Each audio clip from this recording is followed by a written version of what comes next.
सवाल गुरुग्राम वासियों के लिए है कि कहीं आप पनीर की जगह जहर तो नहीं खा रहे।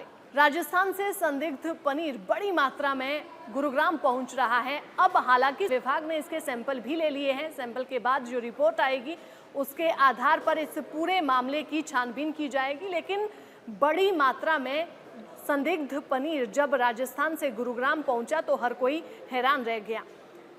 सवाल वही है कि क्या आप भी बाजार से खुला पनीर लेकर उसकी सब्जी खाने के शौकीन हैं?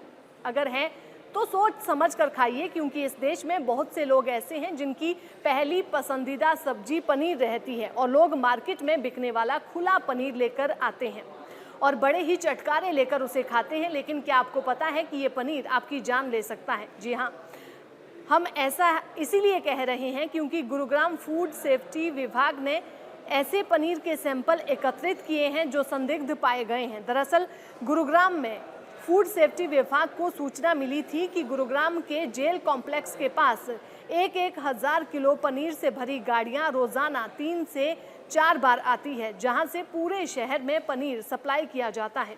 इस सूचना के आधार पर विभाग के अधिकारी मौके पर पहुंचे तो वहां पर एक गाड़ी मिली। इस गाड़ी से पनीर उतारा जा रहा था। जब विभाग के अधिकारियों ने जानकारी ली तो पता चला कि राजस्थान से ये पनीर गुरुग्राम रोजाना लाया जाता है और यहाँ से पूरे शहर में सप्लाई किया जाता है।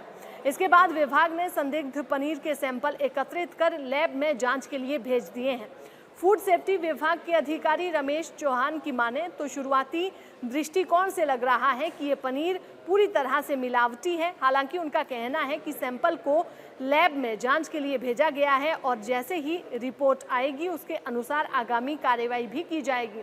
साथ ही उन्होंने लोगों से भी अपील की है कि वे बाजार से पनीर लेते हुए खास ध्यान रखें कि वो मिलावटी पनीर ना हो, अन्यथा उनके स्वास्थ्य पर इसका खासा असर पड़ सकता है। इस पूरे मामले को लेकर फूड सेफ्टी विभाग के अधिकारी रमेश चौहान ने क्या कुछ कहा, एक बार उस पर भी नजर डालिए। मैं doctor Ramesh Chauhan, district food safety officer Gurgaon. सरकार के आदेश अनुसार और हमें आज गुप्त सूचना मिली थी, काफ़ी दिनों से गुप्त सूचना मिल रही थी कि इस जगह पे 3-4 गाड़ियाँ डेली आती हैं और यहाँ से पनीर बेचा जाता है।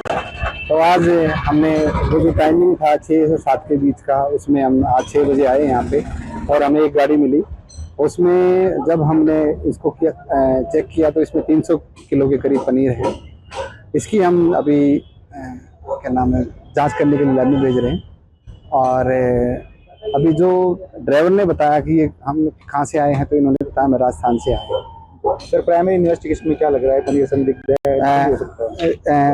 जब प्राइमरी जो इन्वेस्टिगेशन में ये लग रहा है कुछ सस्पेक्टेड है पनीर, लेकिन जब तक रिपोर्ट नहीं आ जाती इस बारे में कुछ नहीं पता। अभी कुछ बताया सर, ये कहाँ से लेकर आते हैं और कहाँ कहाँ डिस्ट्रीब्यूट करते हैं गुरुग्राम में? इन्होंने जो ड्राइवर से मेरी बात हुई है, इसने ये बताया कि हम पे राजस्थान से लेके आते हैं और यहाँ पे लोकल मार्केट में हम इसको बेचते हैं। मार्केट वाले यहीं आके लेके जाते हैं, कोई ऑटो रिक्शा में या उस चीज़ में लेके जाते हैं। यहाँ के जो लोकल निवासी हैं या उन्होंने भी ये बताया है कि भाई रोजाना गाड़ी आती है और यहाँ से लोग लेके जाते हैं। कितना खतरनाक होता है सर ये? अगर ये जो जब रिपोर्ट आने पे ये पता चलेगा कि तो सब स्टैंडर्ड है, एक अनसेफ है। तो अनसेफ है तो वो तो फूड ही अनसेफ है, तो जहर है। और जो सब स्टैंडर्ड है वो जो पनीर का स्टैंडर्ड है उसके उसमें है। तो क्या लगता है सर, कितने किलो पनीर ये लगभग रोजाना यहाँ डिस्ट्रीब्यूट करते हैं?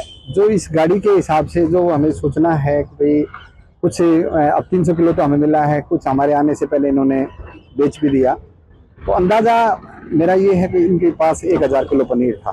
तो 1000 4 गाड़ियाँ 3-4 गाड़ियाँ तो 3-4 हज़ार किलो पनीर, ऐसा अंदाज़ा है कि यहाँ पे आता है। सर, पनीर या पनीर से बनने वाली चीज़ों खाने वाले गुरुग्राम वासियों से क्या अपील करेंगे?